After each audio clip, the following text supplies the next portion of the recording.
এই সন্দীপনী মণিকে ভগবান কৃষ্ণচন্দ্রের শিক্ষা গুরু। কৃষ্ণ বলরাম সুদামা এরা সবাই পড়াশোনা করে বড় হয়েছে। আর এই সন্দীপনী মণি প্রতিনিয়ত ব্রহ্ম মুহূর্তে স্নান করে।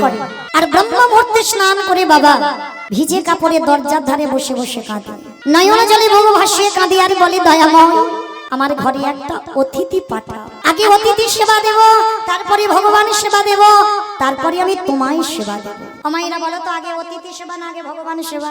আগে অতিথি। এখানে জানি সবাই আগে অতিথি পরে ভগবান, মানি কত। দেখবেন মা দুপুরে বেলা খেতে বসবেন, একটা ভিখারি যদি এসে বলে মা দুটো খেতে দিবি, আমাদের মতো মেয়েরা বলে হাত জোড়া, তুমি অন্য বাড়ি দেখো। কিন্তু চরণ ধরে বলে যাচ্ছি মা, যদি অতিথি আসে কোনোদিন, যদি দুটো খেতে চায়, অন্তত বসবার জায়গা দিয়ে এক গ্লাস জল অন্তত তাকে দান করবে। একটা অতিথি, একটা ভিক্ষুক, একটা বৈষ্ণব, একটা ব্রাহ্মণ যদি দুয়ার থেকে চলে যায়, শত শত জনমের পুণ্যের ফল তার পিছনে পিছনে চলে যায়।